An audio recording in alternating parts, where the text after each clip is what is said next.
Just a couple things at the top. I think you saw a day or so ago where I announced that the Secretary was heading to Brussels next week for the NATO Defense Ministerial in person. He will follow up his visit to Brussels for the Defense Ministerial with a visit to Slovakia, where he will visit with senior civilian and military leaders there to again make clear our firm commitment to NATO's eastern flank and talk about ways to deepen the U.S.-Slovakia relationship. A quick exercise note, if I might. U.S. Africa Command's exercise Obangami Express, the largest multinational maritime exercise in Western Africa, will kick off its 11th year today. 32 nations are participating in the exercise, which is hosted by Senegal. The exercise is designed to improve regional cooperation, maritime domain awareness, information sharing practices, and tactical interdiction expertise to enhance the collective capabilities of all the participating nations with respect to countering sea-based illicit activity. So that's starting today. With that, we'll take questions. Bob. Thank you. A couple of questions on Ukraine. The airstrikes in the west on, I think, 2 airfields. Does that suggest a widening of the war effort by Russia? And the second question has to do with the much discussed convoy north or northwest of Kyiv. Yeah. Do changes in the positioning of elements of that convoy portend like an imminent assault on Kyiv or any significant military movement? Well, I'd say that if people of Kyiv would tell you they're under assault right now. There's Russian bombardment and shelling going on quite violently as we speak. And we do assess that the Russians are beginning to make more momentum on the ground towards Kyiv, particularly from the east, not quite so much from the north. I don't want to make too much of the fact that there's satellite imagery talking about this convoy, moving off into tree lines or dispersing. That could just be force protection, because the Ukrainians have continued to threaten that convoy and its progress. Essentially, Bob, we don't see any progress by it to resupply and support operations to the south. But again, I'd be careful making too much about this dispersal stuff. I don't. I feel like I missed one. Did I get? Yeah, the west, the attacks in the west. Oh yeah, thank you. Yeah, difficult to know with great certainty what the Russians are doing here. Our assessment is that they struck a couple of airfields in the west. It's not like there hasn't been any airstrikes in western Ukraine since the beginning of this operation 16 days ago. It's just that we haven't seen that as a routine matter. So now you got 2 in one day. That's notable. What it means, what it portends, where the Russians are going with this, we don't really know.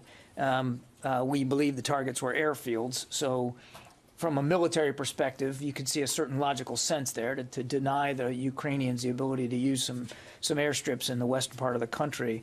But by and large, and to the vast majority of the combat power that they are exercising in Ukraine, it's in the east.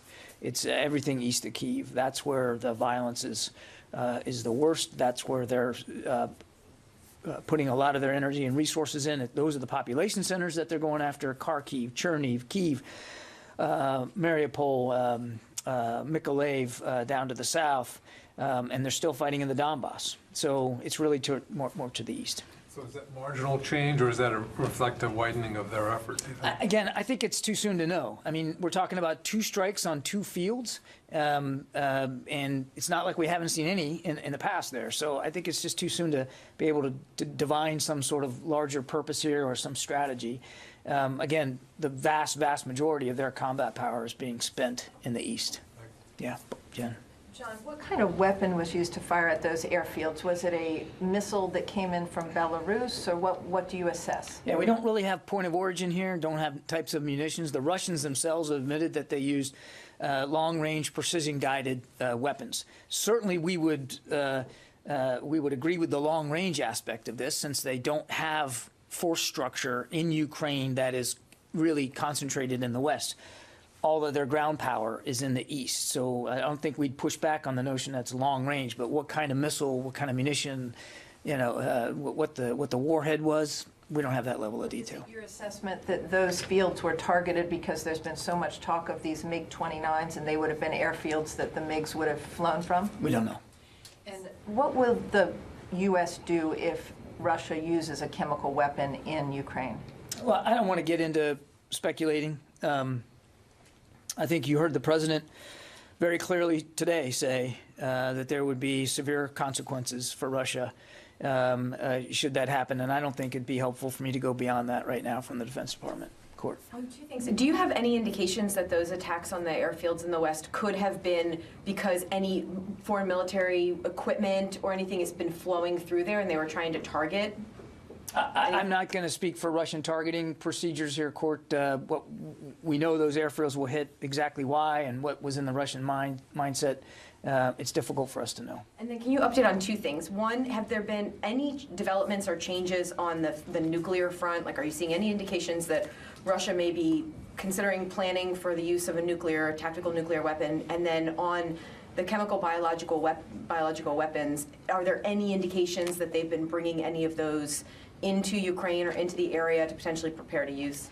So on the nuclear stuff, again, I want to be very careful here in talking about intelligence assessments. I would just say, and this is something we look at every day, that we are confident in the strategic deterrent posture that we have in place in order to defend the homeland, our allies, and our partners. I would not speak to anything specific on the Russian side. I would just tell you that that we've seen nothing that gives us cause or reason to change our deterrent posture at this time. I think that's really about as far as I can go. On the chem bio thing, again, I don't want to get into intelligence assessments. We're watching this as closely as we can. I don't have anything to report with respect to specific Russian chem bio capabilities inside Ukraine. I would only say two things, Court. One, this is a country that has a reputation for using those kinds of weapons on people, and we know they have a program. And two, we continue to watch for the potential, and I want to stress the word potential that they could be banging this drum with the intent of creating some sort of false flag event that they could use it as an excuse to escalate the conflict even more. Again, we're watching this every day. I don't have any specific indication now to talk about, but it is something we're concerned about. You might have heard President Zelensky in his nightly address last night say that exact thing, that you got to be careful what you see the Russians accuse others of, because it oftentimes ends up being what they're planning to do. Now, again, that's we don't have firm indications right now. It's just something that could happen that we want to watch out for. Yep, Tara. Thanks, John. The Ukrainian Ministry of Defense reported earlier today that Russia launched 2 airstrikes inside Belarus, potentially to try and drag Belarus into the war. Can the Pentagon confirm this? And has there been any outreach or attempt to try and keep Belarus out of the war? You've mentioned, or there have been missiles launched from within Belarus into Ukraine already. Yeah, we can't confirm these reports. Seeing the open source reporting on it, Tara, but we have nothing to corroborate that. And I would just tell you that we haven't seen any indications that Belarusian troops or forces have moved inside Ukraine. We did note that the president of Belarus made comments the other day through state media that he felt it was important for Belarusian forces to come to the defense of the rear of Russian forces should they be attacked, the supply line route, if you will. That's the first time that he's ever said anything about Belarus perhaps getting involved, but no indications at this time that they have or that that's in the offing. And then separate topic.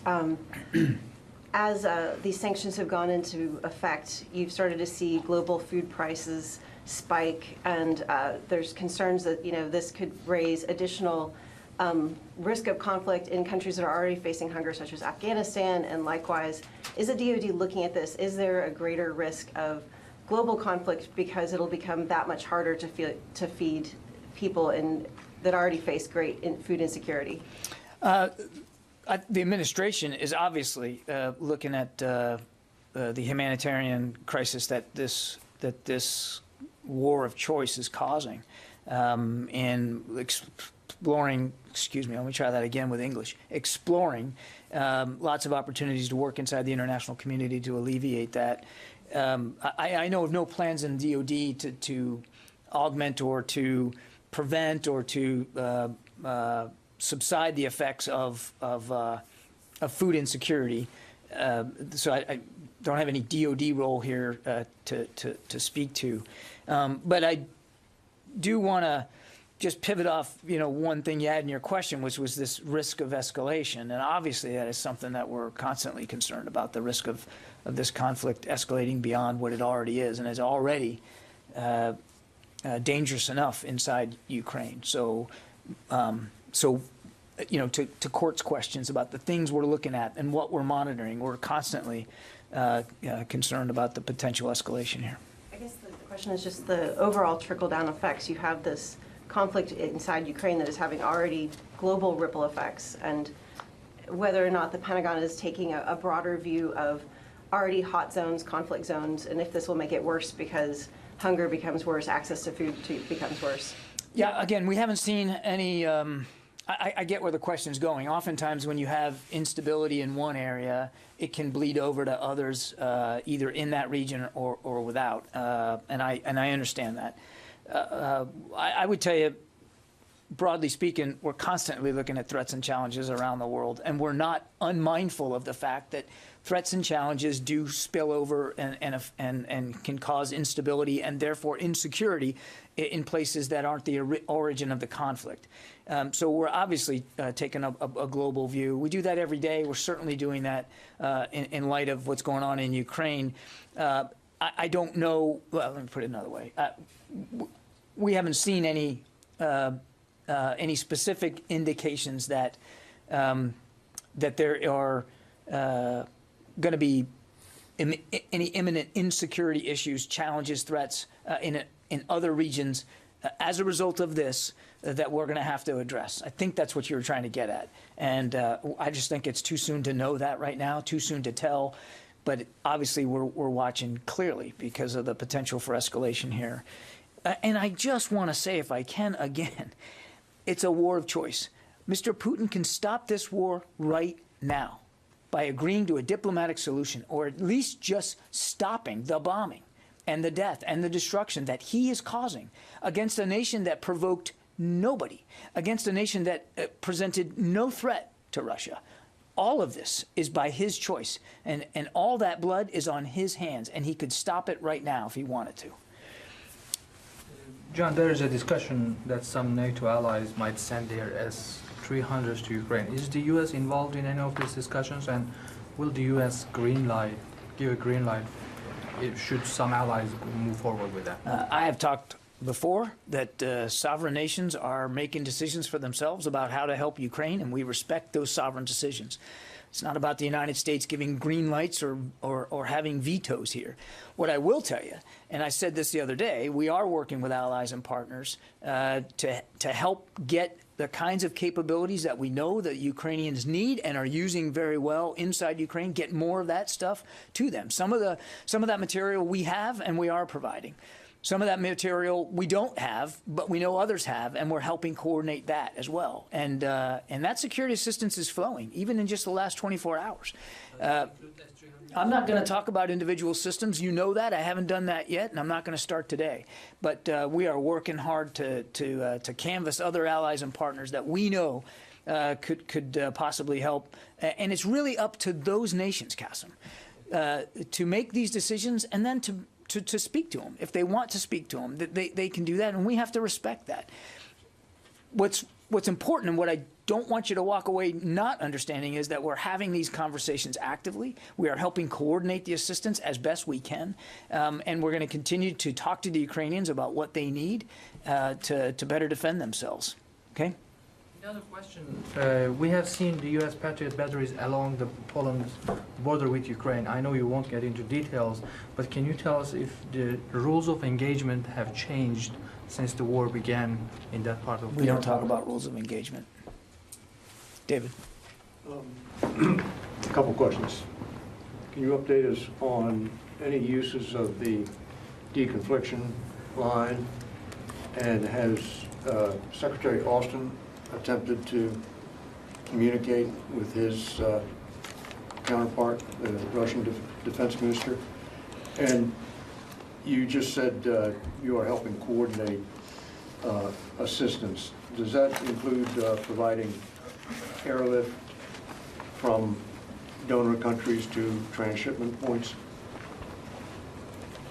On the deconfliction line, David, no specific interactions to speak to. In other words, no content has been needed, but we do test it once or twice a day, and that continues. And thus far, with maybe only a couple of exceptions, the Russians have picked up on the other end, and we know we know that they know what the ringtone is, and they'll pick up and answer, and so we know it's functional. I have no conversations between Secretary Austin and Minister Shoigu to speak to, and I have no expectation that that's going to change anytime soon. And then on the helping coordinate, I really don't want to get into too much detail here. I think the coordination is in two planes. One, it's in the conversations with allies and partners about these capabilities and their willingness to provide. And then on another plane, it's about helping with the logistics. And it really varies from country to country and capability to capability, but we are trying to help with that coordination function, and the Brits have been too.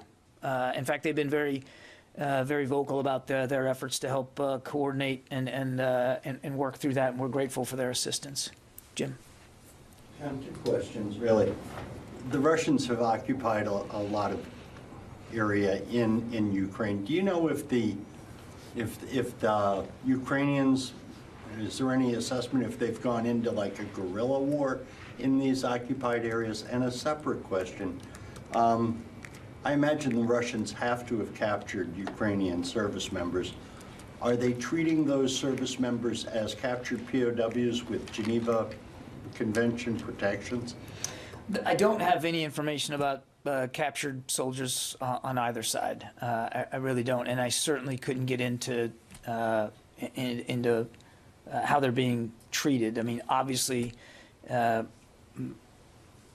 we're not involved in this war, but our expectation would be that that both parties would abide by Geneva Convention requirements and to treat any soldiers that are captured humanely and in accordance with the rule of law. That would be the United States expectation, as well as so many other nations.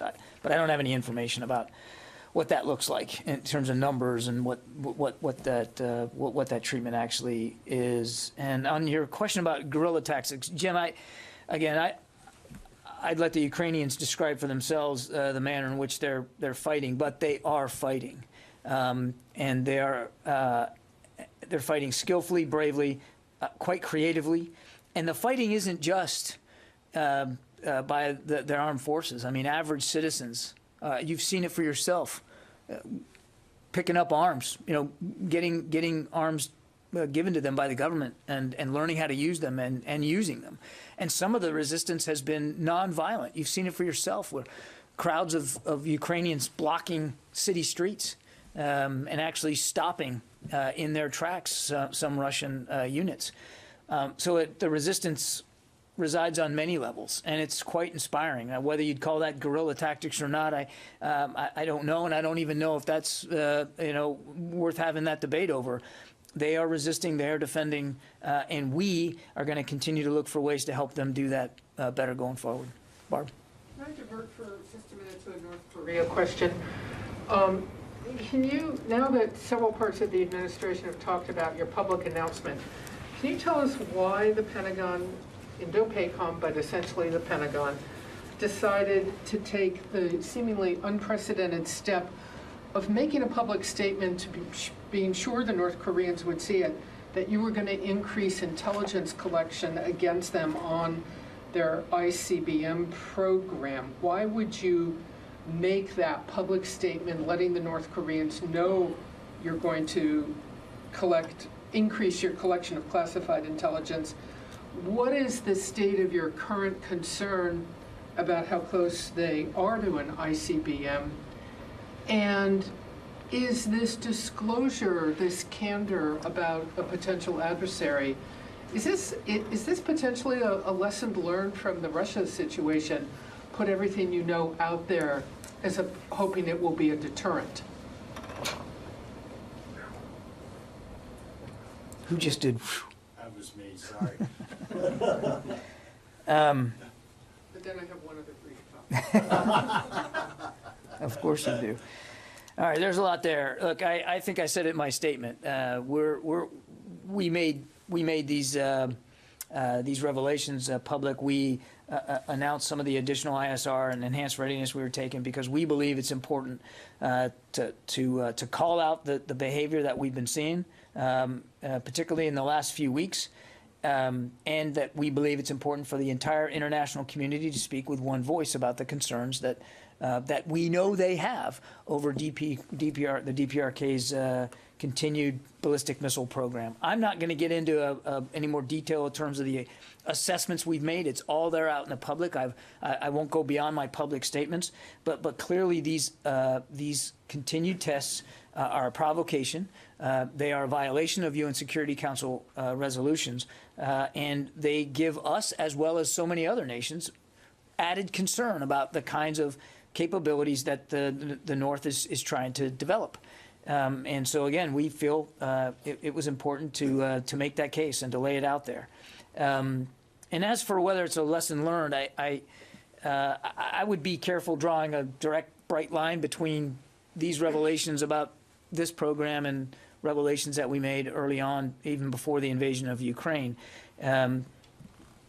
When we believe that information should be in the public, we're going to put it in the public. We're going to state it as best we can. Now, obviously, there's some stuff we know that we're not going to talk about, but we believe that calling them out publicly for these tests was the right thing to do. I want to ask one follow-up quickly on the deconfliction line. Two things. I take it they have never called the United States. It's all been you calling them. Is that right? To my knowledge, it has been us using it to check in once or twice a day. With them. Okay. And you said that they know your ringtone. So can you tell us what ringtone the U.S. selected? It was a poor attempt at it was a poor attempt at humor. I did not mean that we have an exact ringtone here. Just that we know they know how to use the system. Thank you. Yeah. John, you mentioned the Secretary's upcoming trip to NATO. What kind of things is he going to be discussing with the NATO partners? And we have been talking about the NATO response force being activated and that potentially some U.S. forces would be dedicated to it. What is the current count of how many U.S. personnel are actively participating in the NATO response force? Again, we're still working that through with NATO. It's what the response force would look like, be composed of, where it would go. So I don't have any sourced requirements to speak to today. I'm sorry, you had another question. Yeah, what about what exactly is going to be the tone of these meetings that he's going to have with his counterparts in Brussels next week? I mean, or what are they actively seeking?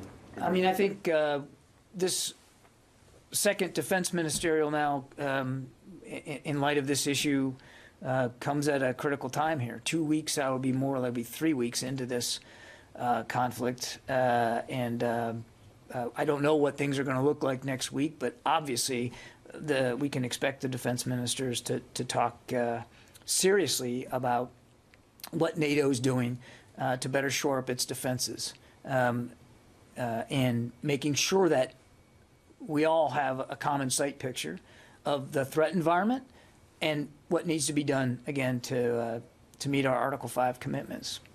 So there's no, like, is there an agenda that, is there something specifically that tops the agenda with regards to Ukraine? I would let NATO and the Secretary General speak to it's his defense ministerial. I don't want to get ahead of his agenda. That's really for him to speak to. The Secretary is pleased to be able to go in person and be there to meet with other defense ministers, whoever is going to be there. And we know that there's a lot to talk about. I mean, there's an awful lot going on inside the alliance. The alliance is more relevant than ever. It's more united than ever. It's certainly a more viable alliance than it's ever been. Again, there's going to be a lot of material to go through, both in terms of what we're seeing happen in Ukraine and the effect that needs to have on the alliance going forward, including the application of the NATO response force and what that looks like, where and who and when. All that we expect will be discussed. In the back there. Okay, thank you. I want to follow up about North Korea. The Indo-PACOM increased the readiness among the missile defense forces in the region earlier this week. So could you tell us a sense of what steps the Indo-PACOM has taken since then? What has changed before and after this new direction?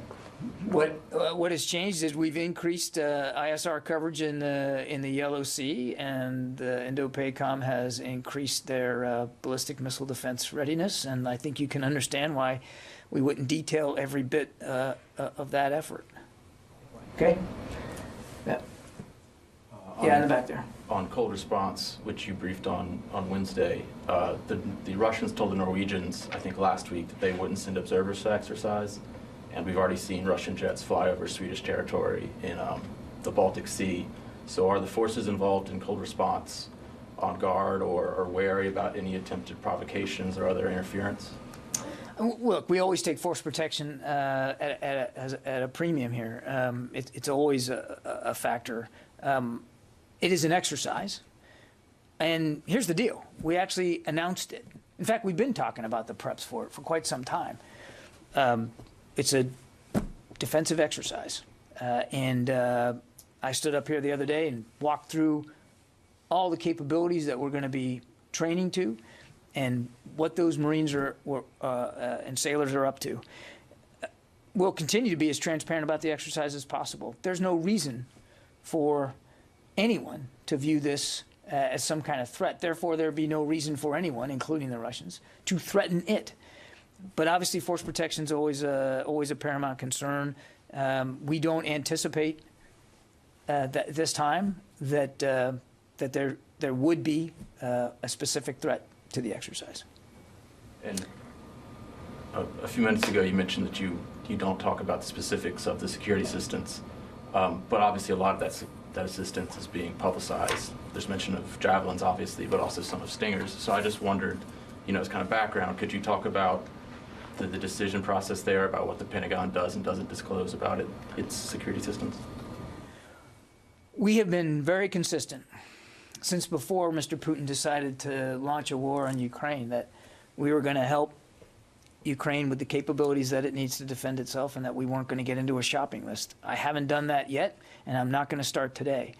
I think you can understand why we don't believe it's helpful for the Ukrainians to have us publicize and put out in great detail the kinds of capabilities that we're getting into their hands. If they want to speak to what they have and what they're using, that's certainly their right, but we aren't going to violate that little bit of OPSEC for them. That wouldn't be the right thing to do. It's a prudent we always worry about our own operational security. In this case, we also want to observe Ukrainian operational security. Paul Shinkman from U.S. News. Yeah, hi, John. One question to follow up on Belarus. So the Ukrainian government or officials in Ukraine have also warned about a pending invasion by Belarusian forces as soon as this afternoon. So you said that there was no indication that they were moving in response to real or imagined attacks on their territory, but do you have any response to those claims from the Ukrainian officials? I haven't seen those Ukrainian reports. I can only tell you what we're seeing, and we're not tracking any imminent involvement by Belarusian forces. That's not to say that it couldn't happen, or that it wouldn't happen, or that they could get involved in a way that maybe we didn't see. But I can just tell you what we're seeing right now. Other Ukrainian officials claimed this morning that Ukrainian forces had killed a third Russian general in the ongoing conflict. Can you confirm whether that has taken place and any observations about what that indicates about the Russian offensive? I can't confirm those reports, Paul. Tony Capaccio. John, did you just call me? I did, Tony. Okay, sorry. Hey, sorry, I missed that. Two questions, one budget question and one air defense question. The president is about to sign this $13.5 trillion package. Excuse me, the $1.5 trillion package. Within that is $3.5 billion for Ukraine defensive equipment. $3 billion of that is going to be new equipment to the Ukraine. How quickly will the Pentagon be able to send over this new tranche of equipment? Yeah, I'm not going to get ahead of that process right now, Tony. I would just tell you, as we've said before, I mean, we're still delivering assistance on the last drawdown package that the president signed, the $350 million. We're still delivering, as a matter of fact, even in just the last 24 hours and in the next 24 hours. Obviously, we will, as I've said before, we will continue to provide security assistance to the Ukrainians for as long as we can, as fast as we can, and that would certainly include under the authorities and funding that would be provided by this spending bill when the president signs it. He's indicated that he's going to sign it, and obviously, broadly speaking, we're grateful that to be able to have an appropriations bill signed into law and not have to live under the threat of yet more continuing resolutions. Anything more in the room? Okay, that'll close us out today. Thank you very much.